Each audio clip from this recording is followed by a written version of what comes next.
have seen my appearance from the door. You know, I remember the day I decided to pursue comedy. I literally just grabbed a notebook off the counter and I just started writing jokes. The problem with that was that notebook was my recipe book.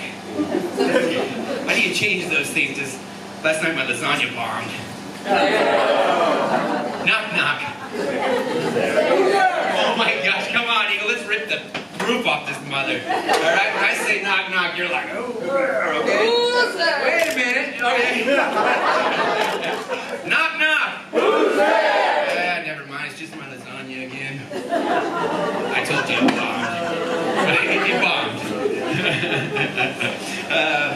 Before we go any further tonight, I just want to apologize if I'm not 100%. I had an incident last week, and it caused me to order some pepper spray. And it came in the mail today, and I was testing it out. And I'll tell you what, masturbating with lotion is way better. I'm an Uber driver, and I really do that just to give my mom something to brag about. Most of my experiences driving for Uber have been pleasant, but one night, I'd been driving college kids around all over town, just bar to bar, and then finally get everybody back home safe again. And this woman gets in the backseat of the Uber about 5:30 in the morning, and she says, "Smells like weed in here." And I'd had a long night. So I said, "Ma'am, you're good. Most people can't smell the weed over the sex and the urine." Needless to say, the rest of her ride to her opening shift at Wendy's was completely silent. She got out of the car, I said, "Have a nice day." She slammed the door and she walked off. 5 stars and a $3 tip. And I did not know that that was the equation. You meet lots of different kinds of people when you drive a ride share. For instance, did you guys know that there's a whole group of beautiful, successful, independent power women, and they prefer to hook up with blue-collar guys? Yeah. So fellas, fucking stay broke. BBS, bitches be slumming, you know? Broke power, am I right, guys? Right? And ladies, you know what they say. Once you go broke, you're gonna have to pay for dinner. And I tried it, did not like it. I felt insecure, inadequate. I even lied to her about my accomplishments. I told her I took a shower every day. But in the end, we were just from two different worlds. She's never been with a guy as rough as me, and I've never been with a woman who has a relationship with her father. So there's that.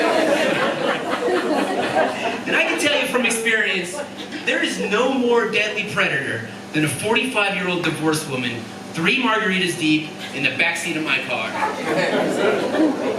I call them Uber cougars. It's not just women either, it's guys too. I picked up this guy the other night, and we're driving along, and we're just chit-chatting, you know? And there's a break in the conversation. And he says, "You ever hook up with dudes?" Now the wild side of me was like, "Do it!" But the more sensible, responsible side of me was like, I should probably be more well-rested before my first man-on-man sexual experience. I was flattered and offended at the same time. I mean, on one hand, he wants to do me. And I get that. But on the other hand, bro, put in some work, you know? It was early enough in the morning he could have taken me out to breakfast. Feed me. Feed me, then fuck me. And I realize this joke is starting to sound like instructions, but it's not, so settle down. I dropped him off, and I drove away. I did double back and fuck him, but for the record, I dropped him off and drove away. And I'm just kidding, I'm joking. I never dropped him off. 5 stars and a $3 tip. Thank you all, you have a beautiful night, you guys. Keep it over here, guys. Everybody, Grand Junction, Colorado, make some noise! All right. Are you guys ready for next comedian? All right. Let's hear from Milwaukee.